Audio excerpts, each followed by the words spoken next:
Hey everybody, how y'all doing? You guys ready for a good day? I am too. I'm a little sad today. Just go, aw, yeah. See, I'm a little sad today because yesterday my youngest son, turned 18, which means that officially I have more, out of my 6 children, I have more adult children than I do non-adult children. So that makes me, yeah, you got it. But it's good. It's all good. You guys doing good today? Well, I'm excited I got some things burning inside of me that I'm excited to share with you today. And we're in this series called Reset, returning to what matters most in our life. And the subject that Pastor Mike asked me to speak to you on today was the subject of community. Speaking of Pastor Mike, let me just say for just a minute, you guys are probably wondering, where is that guy? Why isn't he here?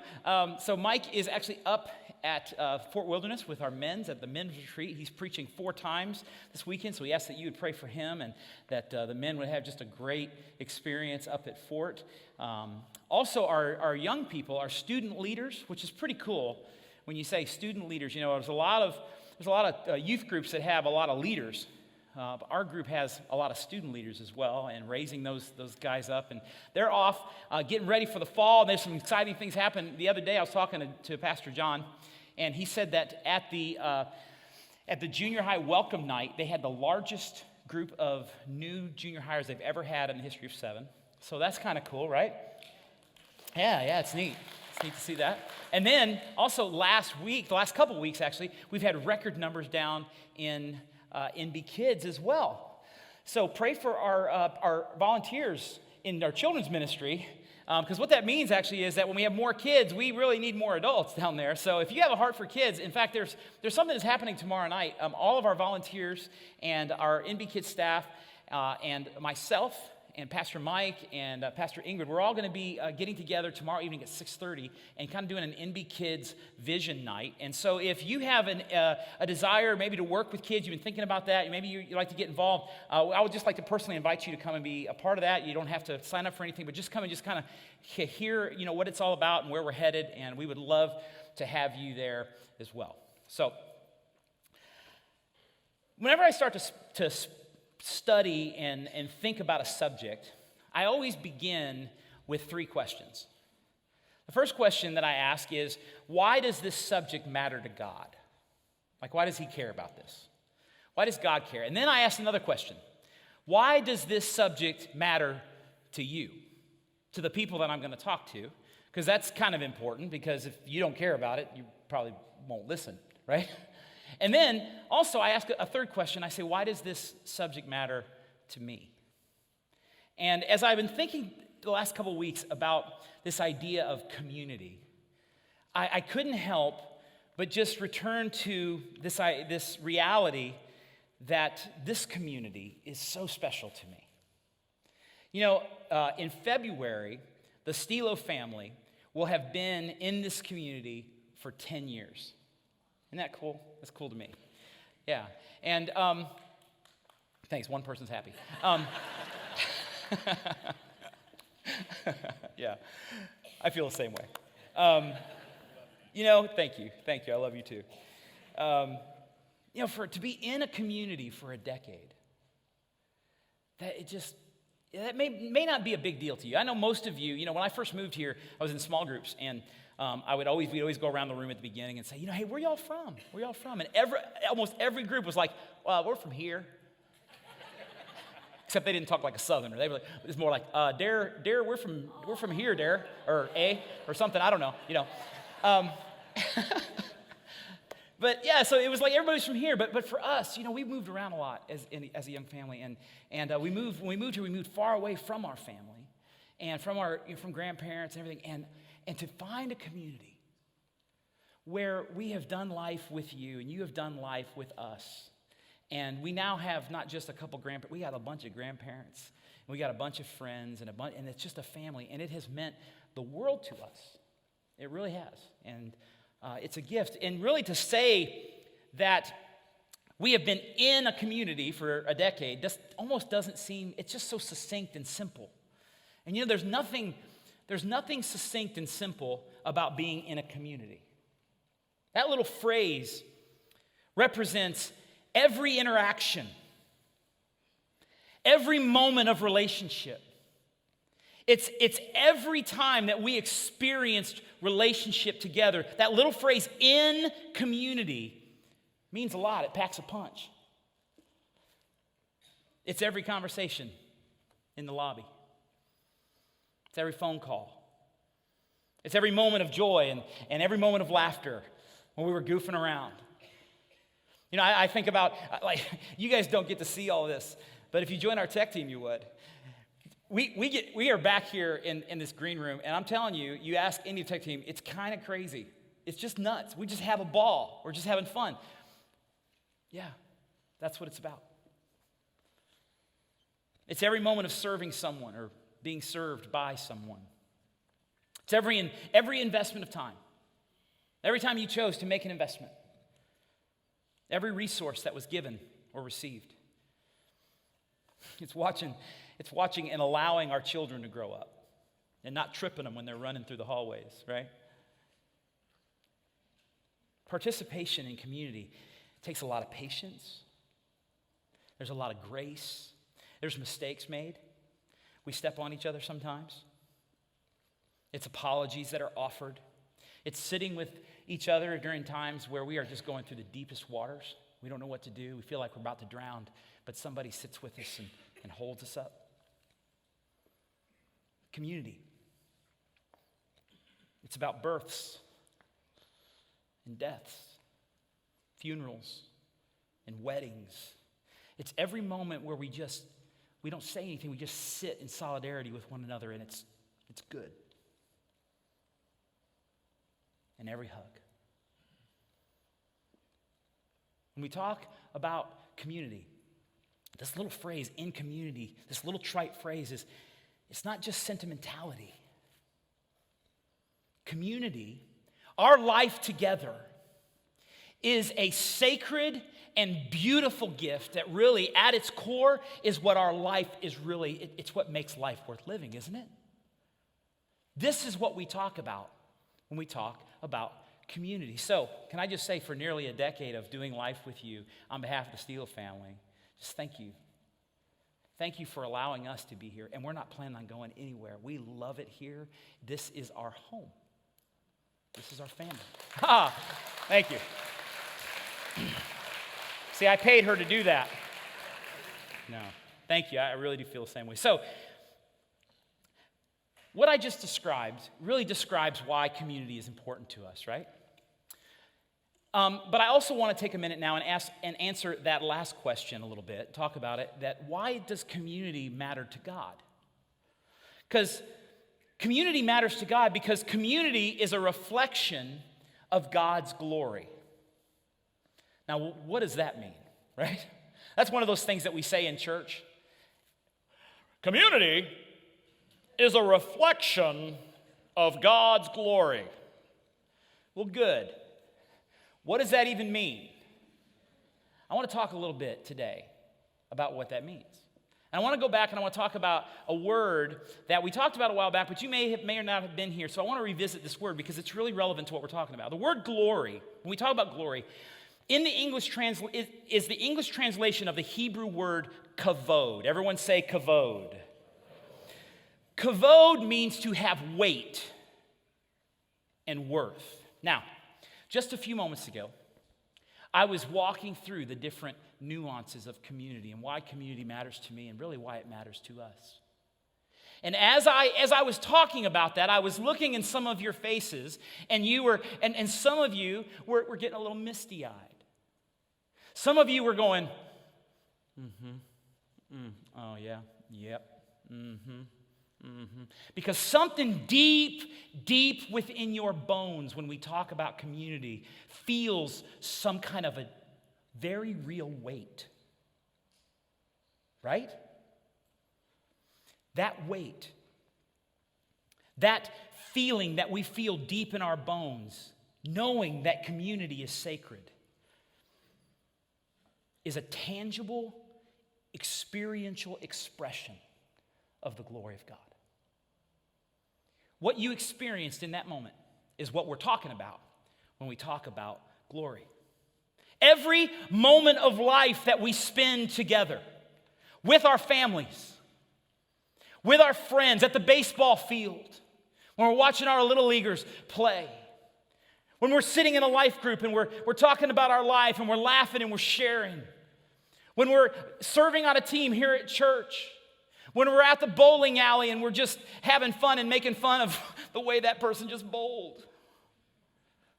You see, whenever we do life together, what we have to realize, or what we get to realize, is that the source of that life is the glorious, weighty love of our God. Because God is actually a community. We believe in the Christian tradition that God is Trinity, right? Now, a little background how we got to that understanding. This is an understanding of God that Jesus actually revealed to humanity. And here's why this is important today. Because this reality that Jesus revealed shows us how that community, what I just talked about, is actually a reflection of divine life and love, of this divine community.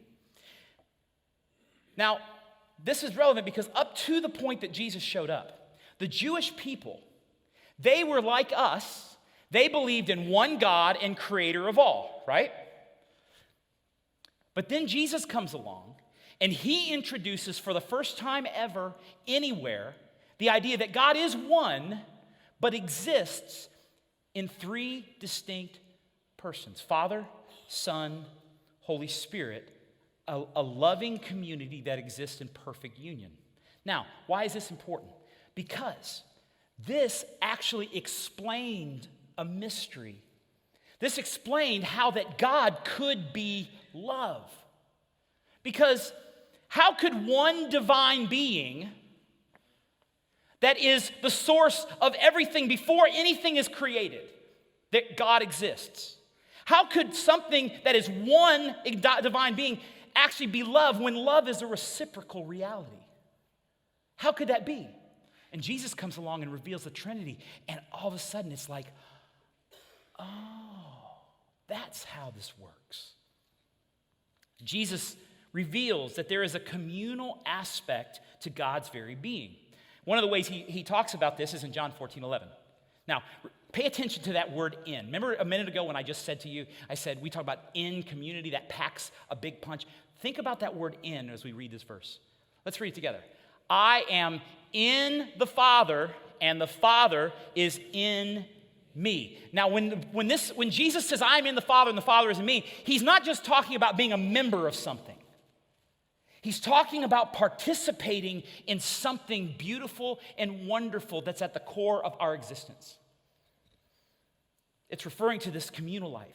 When Jesus says, I am in the Father and the Father is in me, he is revealing that the divine community of God is the wellspring of every moment of life and love that is shared together on this earth. Every board game, every backyard barbecue, every time you tuck your kids into bed, every interaction of life and love that happens within the human experience.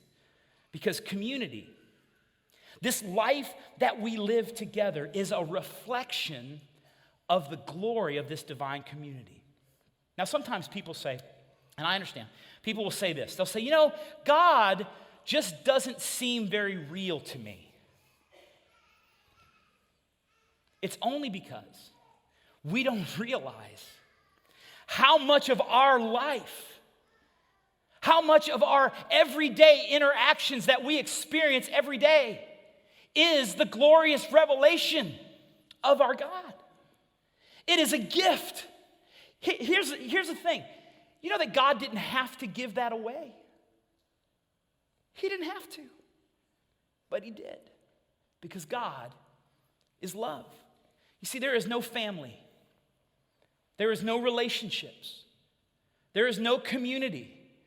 All the things that make life beautiful do not exist apart from this reality. Every moment of our life is saturated with this glorious gift. Last time I preached, I told you that my son Graham was home from the Air Force that weekend. He just happened to come in, remember? And then it was also just happened to be that my daughter, Mackenzie, she's been off at college in North Carolina, and she was home leading worship that weekend. So it was so cool, because we had 7 of the 8 Stelos were home. And my wife and I are in that space right now. You know that space where your children are leaving the nest? And it's brutal. You know what I'm saying? If you've ever done, it's like rip your heart out. I was talking to a buddy of mine, and this guy's, he's a manly man. And his son has just left. He's left for college recently. And he goes, man, I just go into his room, and I lay down on the bed. Because I miss him so much. And I tell him, dude, come on, suck it up. And then I go home and cry, right? Because the truth is, so that's where we are. So anyway, sorry. So my kids come home, and at the same time, we're loving that they're all home together, but we're missing one of them. And so then there's also, right in the middle of it, there's this ache because we were like, I wish we could all be together. It's been several years since we've all been together. And so we went out to Buffalo Wild Wings after church. How many guys ever been to Buffalo Wild Wings? Yeah. What's going on in Buffalo Wild Wings? Lots of TVs. Like it's Stimulation City. It's like there's like 1,500 TVs in there, right? And you're sitting there, and I think it's almost like there's sirens going and things are blasting, and there's all this stimulation, right? And so my kids are in there, and they're glad to see each other, and they're interacting, and they're arguing, and they're laughing, and they're picking at their mom and everything. And I'm sitting over there at the end of the table, and I'm going,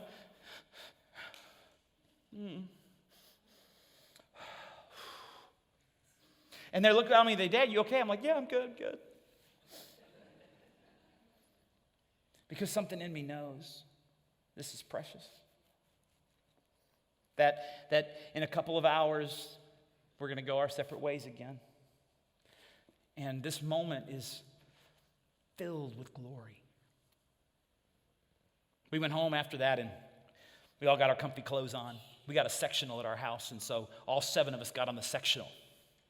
And we watched a movie, and we're sitting there, and heads are on shoulders, and legs are all entwined, like laying over. It was like one big stilo on the sectional. and nobody went anywhere because they knew if they did, their mama would hunt them down like Rambo and drag them back into the house and say, you get your comfy clothes on and get on the sectional, right? But nobody wanted to leave because we knew. And there was just something in those moments that are just, they're why life is worth living. I wouldn't trade it for anything. It's not sentimentality. It's life, right? It's why we live. It's the goodness of life. The other day I was having lunch with a friend. We were over at Briscoe County. We're sitting across the table from each other. My friend has been going through hell in his family for the last 2 years. Just unbelievable the things. If I told you, you'd be like just crazy. The same grace that I'm talking about that was on the sectional was happening as we sat across the table from each other and just talked and shared a meal together. What is that? It's glory. It's the glory of our God. It is a tangible experience of the glory of our God. It's why we were made. Now, it's interesting when you read Genesis chapter 1, verse 26, this is the verse that tells us our origin and how we were made at the beginning of creation. Let's look what this says. It says, let us make human beings in our image. Now, this, up until Jesus' revelation of the Trinity, this verse didn't make any sense to the Jewish people. They would be like, they'd be more like this, yeah, don't pay any attention to some of those words there. But then all of a sudden, when Jesus reveals God as this communal life that lives together, all of a sudden this verse takes on a whole new meaning. It said, let's read it again. Let us make human beings in our image. Now, it's interesting, a couple observations about this. Notice it doesn't say, and we miss this sometimes, when we talk about, you're the image of God. You're made in the image of God. That's kind of true. But it's not completely true because the Bible doesn't say that. Let's make a man or a woman in our image. What it says is, let us make human beings. The word there is plural.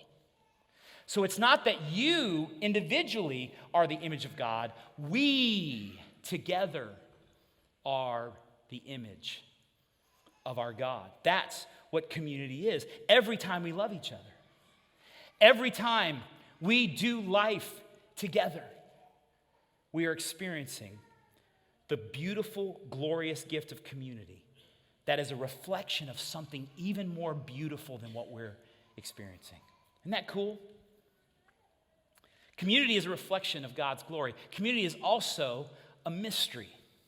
You know, as soon as we start talking about the Trinity, God is a community, we enter into a reality that is a mystery we can't figure out. And some of us don't do well with mystery. Some of us want everything defined. We want everything really clear. Seriously, you know what I'm talking about? Some of us, we've got to have our calendars scheduled out for the next 12 years.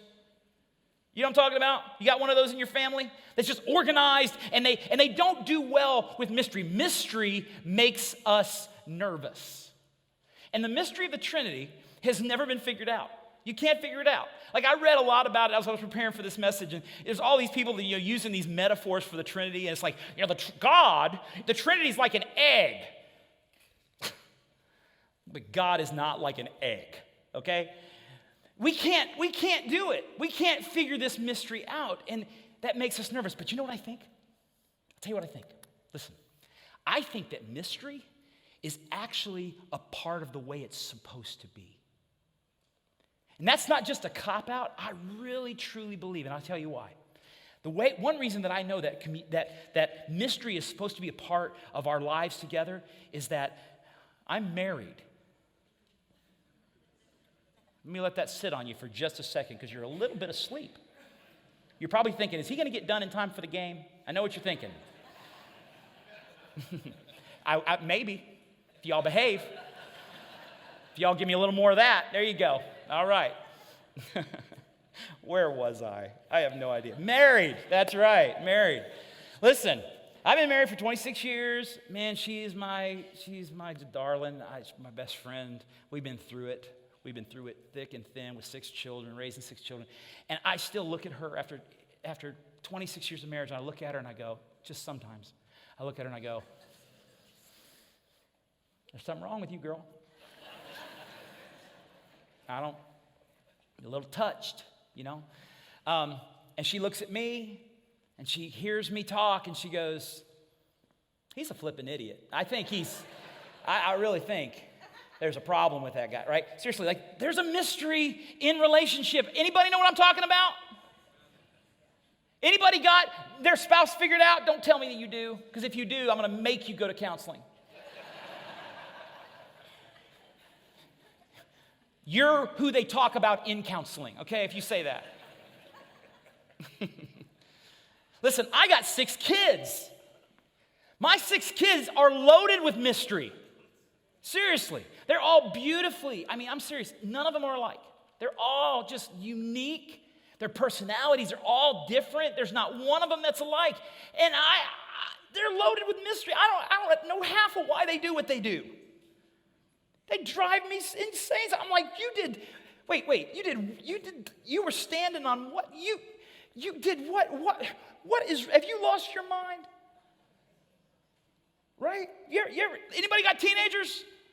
You're experiencing what I'm experiencing. It's nuts. Right? And then you ask them that dumb question. Here's a dumb question. Why would you do it? Why would you do that? And they don't know. Because they're a mystery to themselves. Come on. If I'm lying, tell me. Right? Mystery is a part of it. What would happen if we lose the mystery? How boring. Nothing to discover. Nowhere to grow. I think mystery is this beautiful gift that God has given to us. And I also think this. This is not just true in family. It's true in this room right here. Think about it. If we all knew what we all thought about things, it's a miracle that we even like each other. Right? Each distinct, and unique, all shapes and sizes, different backgrounds, different birthplaces, different political leanings. We have people that are strong in their opinions, and then there's other people of us are like, dude, settle down. It's cool, man. Everything is fine. Just relax. It's going to be okay. And then the other, the strong opinion is like, you're the problem, right? We have different tastes, different light. You ever gone to somebody's house and you look around and you go, why? See, you're laughing because it's true. You know it's true. And we don't say, well, I don't believe in those people because the colors that they chose. Like, no, it's a part of it, right? Some of us think sushi is food. Some of us think it's bait, right? Here's the thing, listen. Community, to be in community is not to change all of those things to make one thing. Community is a new creation. Every time like this group right here will never be together again, exactly like this. And every time we get together, something new is created. Community is a new creation that actually arises out of this mysterious life of diversity and differences and oneness. And it's just like the glory of our God. In fact, it is the glory of our God. So I think that mystery is actually a gift. It's interesting. There's a little verse in Proverbs, and I want to read this because I thought this was just so perfect for this point. Proverbs 25:2 says this: it is the glory of God to conceal things. Isn't that interesting? Isn't that true based on what we were just saying? It just makes so much sense. You see, when we embrace the mystery, something happens. When we embrace mystery, we start to let go of some things, and we are freed to actually love and grow and to begin to create the relationships and the community that we actually want. Everyone say, embrace the mystery. That's good. When we embrace the mystery of our differences and our oneness, here's what happens. We stop trying to make each other in our own image. We stop trying to control. We let go of this frustrating mode of trying to control and define and reduce and maneuver and objectify one another as objects to control. And instead, when we embrace the mystery, we listen a little bit more because it's a mystery and we don't know what it's all about. So instead of going, man, why would you do that? Why don't you be like me? You should do it the way I do it. You should do it. Why would you do it that way, right? Anybody ever do that? Yeah. Instead we go, let me give you a practical example of how this works. So my wife and I was telling you, we were joking around a little bit earlier, and we were talking about how we talk to each other sometimes. But through the years, we've actually learned how to talk to each other in a new way that embraces mystery. We started out doing this. Hey, all right. Well, why don't you just do this? Well, I know, but why don't you just do this? I know, but I want you to do this. I know, but I want you to do, no, you're not going to control me. You ain't the boss of me. Right? And then something happened as we began to grow together. We began to embrace the mystery of each other. And it changed. And so now when we come together, this is what we try to do most of the time, okay? We'll go, okay, baby, I love you. I am not really clear on what is happening and why you're doing that. Could you just help me to understand, like, why you're doing what you're doing, why this is happening? Could you just help me to understand? And all of a sudden, I'm genuinely like, because it's a mystery, right? And I respect it, but I really want to know because I'm embracing that mystery. And then she tells me, well, I'm doing it because of this, and this is why I did that. And I'm like, wait a minute, that's why you did that? She's like, yeah, why did you think I did that? I said, well, I just thought you were mean.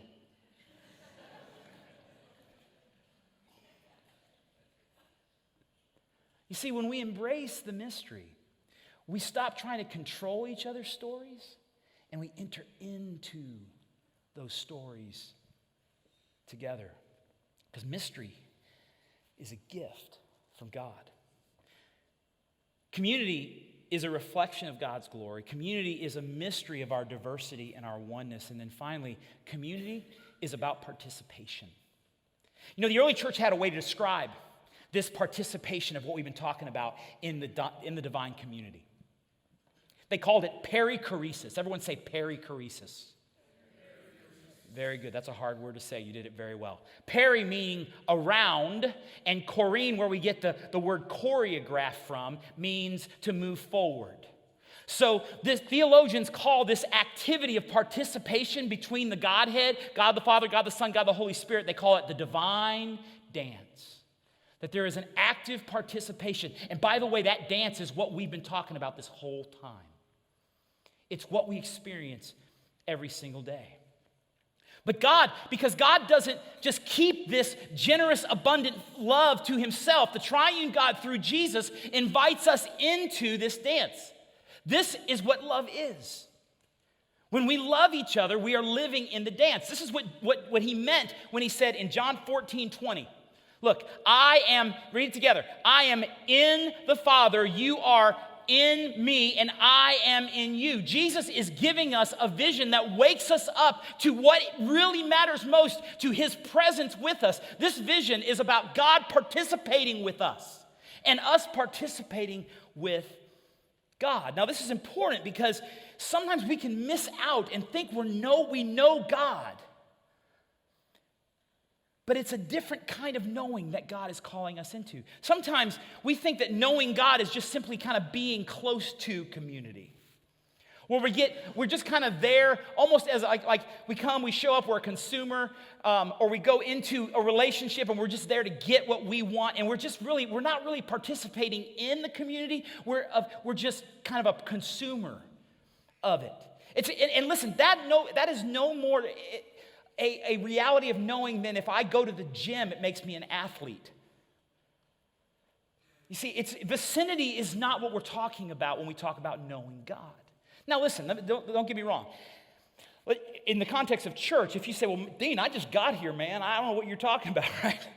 Listen. Sometimes showing up and being around it is the first step. So I'm not here to but here's what I will want to say. You will not truly begin to experience the life of God until you begin to participate in community. That's how we experience community's reality. It's also not, this way of knowing is not just knowing God as a set of beliefs. It's also not just going, well, I understand all this stuff, and that's because that can become just another way of objectifying God and thinking that we have God all figured out. And it's nothing wrong with beliefs and nothing wrong with all those things, but listen, it's not going to work. It's not how we know God. Jesus calls us into a different kind of knowing. It's a knowing, listen, it's a knowing that involves actual love. It's a knowing that involves participation.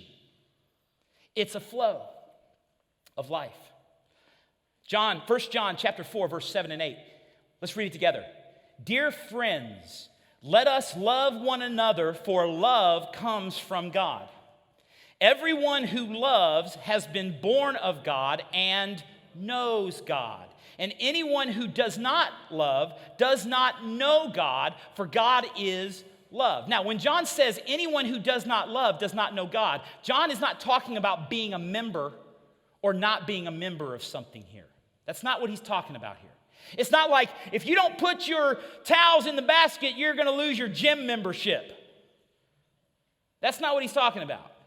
He's also not talking about knowing God as a set of principles. He's talking about when he uses the word know there, it's the same word that Jesus uses when he says you're going to know and experience the way things actually are, and it will make you free. You will know the truth and it will make you free. It's the word gnosko. It means to know by experience and what? participation. You see, John is talking about a way of knowing that is participating with God in a way that actually expands our hearts and creates community by releasing God's glory in us and through us, and that is the plan. And if we're going to reset our life in this glorious mystery of community, we have to move away from objectifying and consuming community and return to this basic principle that we all know and want of participation. It's about participation. I close with this story. 9.5 years ago, when I came here with my family, my family we've been in church, I've been in ministry, their whole life. And so my kids, they love their children's ministry. My wife has volunteered. She just went on staff a couple years ago here, actually, but she volunteered for 17 years in children's ministry. And she always kind of volunteered with our kids. And so our kids were always in children's ministry. And they loved children's ministry. And they were at the last church that we were at, they had something called Kidmo. It was just a curriculum, But they're little, and they loved it. They thought it was the best thing since peanut butter, right? And so when they came here, just like most of us, when we come to a new place, we're like, well, it's pretty good, but the last place I was pretty good too, and actually I like that better. And then we're all kind of like that, right? And it's not about right or wrong; it's just what we like. Well, my kids were no different. They came here, and the first few weeks, they came home, and they're like, I said, hey man, how was it? Did you have fun in children's ministry? Was it good? And they're like, yeah, but it wasn't like Kidmo. Kidmo is fun, and Kidmo is great, and I like Kidmo. And Kidmo, they threw balls around, and Kidmo this, and Kidmo that. And I'm just, this back then, I'm just trying real hard not to take drugs. I mean, really, I had small children, and, I felt like I needed to go to the doctor and get some help. Like, it was that kind of a thing. But I learned something along the way somewhere. Someone taught me this. And so I remember I said to him, oh, you don't understand. You understand? That's why we're here. And they said, it is? I said, oh, yeah. You didn't know that? Yeah, we're here. Well, why? Because we're here to make it better.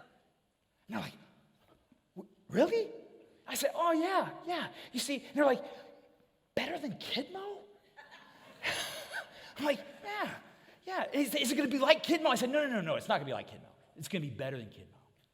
Because, Miss Julie, she knows some things too, right? Oh, yeah, I like Miss Julie. Miss Julie is really good. She's great. And Grandma Kate, right? Oh, yeah, I like Miss Kate. She's really great. I love her. She's just sweet. Right. Okay, good. So here, we're not here to make it like anything. We're just going to get involved. And here's what you do. They're like, what do we do, Dad? I said, here's what you do. You go in there, and you sing so loud. You just get involved. You show people how to sing, man. They're like, okay.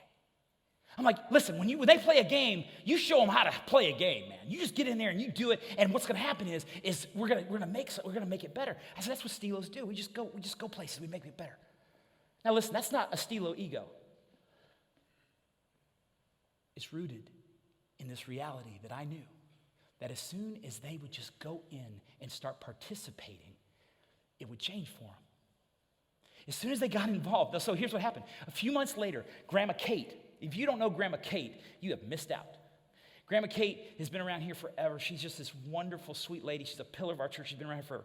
And Grandma Kate she worked in children's ministry for many, many years. She walked up to me and she said, Dean, I just got to tell you. She said, that Mackenzie, now Mackenzie was 10 at the time. She said, that Mackenzie, she's something else. I said, yeah, really? Good. What'd she do? She said, she comes in here every Sunday morning. She would come in with me at like 6:30 in the morning when I would be here for worship. And she would go in, she goes in, she turns the lights on in all the rooms, and she gets everything ready. She makes us coffee when we come in. The coffee's already made. She's just a dream. And I was like, whew. Let me tell you something. She stopped being a consumer. And she entered in and participated. And all of a sudden, this wasn't Northbrook's children's ministry. It was hers. 9.5 years later, my kids are around here all over the place. They're into everything. They're serving, they're involved, they're great. A guy said to me the other day, he goes, I hope you all never leave because this church will fall apart. Now, that's ridiculous because there are so many wonderful people that make this. But I knew what he meant, and I appreciated what he said. And he said something nice. He said, you guys really have just raised some great kids. How'd you raise such great kids? And you know the reality? We've tried really hard, but we didn't. We didn't do it alone. We did.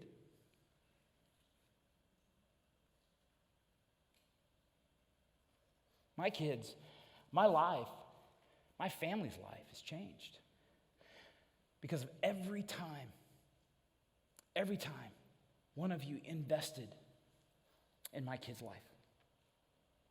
Every time you said, hey, come over here, you can be involved. Gave them something to do. And I said, hey, that was good, keep doing it. Every time you loved our kid, every time you just listened to their craziness, right? Every time. Because community is a gift. And every time we love each other, we express the glory of God to one another. It's a mystery, it's glorious, and it's all about participation. Amen? If you would take out your connection card just for a minute, please. And let's not wrestle around. Let's not start thinking about what, I know the game's starting here in a minute, but listen. It's already started. So it's over now, so don't worry about it. Listen, what is it that God wants to say to you today? Because I just believe that God's here and he's moving. So maybe it's that this week I'm just gonna notice the glory of God around me everywhere I go. Maybe it's about that you realize there's some mystery that you've been trying to control and you need to enter into it, and maybe there's a specific thing. You just write it down and say, all right, God, I'm gonna if you help me, I'm gonna enter into this. Or maybe it's that you've been sitting on the sidelines of community in different ways. And I don't know where it's at or how it is, but maybe you just know that it's time for you to enter into that messy relationship that you need to get into. I don't know what it is. But whatever it is, would you just right now take a listen to the Spirit of God and just kind of jot down maybe some thoughts of what God is saying to you.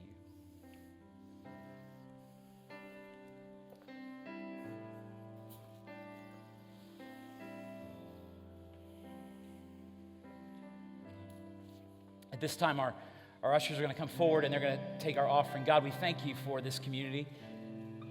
Lord, I thank you for everyone that gives so that this community can even exist. We pray that you'll take these gifts that we give right now and you'll use them for your glory. We love you. We honor you in Jesus' name. Amen. Thanks for watching this message. I hope you found it inspiring, uplifting, but also challenging.